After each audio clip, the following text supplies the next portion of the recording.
为着要展现咱台湾这个顶头的文化有偌尔丰富，国立传统艺术中心就伫嘉义市这个有家长群丰富的所在，举办年度顶头的活动，邀请全台湾7个县市20组有特色奖团，计共超过200位奖爷，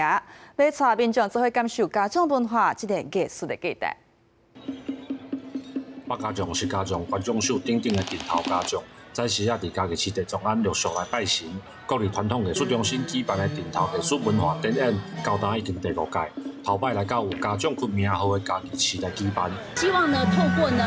中央、地方的一起协力，官方、民间的一起合作，我们可以把我们最具有草根性，也最具有独特性的这个神将的文化、信仰的文化，它把它的艺术价值能够彰显出来。活动的第一天，各特色奖团都为嘉义市地总安出发，去到嘉义市城隍庙了后，再来到活动现场的嘉义市文创园区。参与的顶头奖团拢表示，透过这种活动，我们有互相交流的机会，让后民众会当入捌家常文化的丰富甲多元。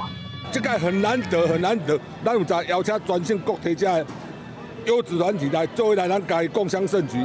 一起来推动发扬这家长文化。哦，来熟悉这家长的文化，安尼团队吼，大家了解家长的物件，唔是讲像较早歹安尼啊，即摆家长的素质会愈来愈好。蔡展仁表示，这个邀请的团体当中，有的阁是真罕得出军到外县市的顶头奖团，透过采价、表演甲祈福等等的活动，希望连续2天的活动规划，唔但展现家长文化的艺术价值，也改变社会对家长的看法。记者林慧婷，嘉义报道。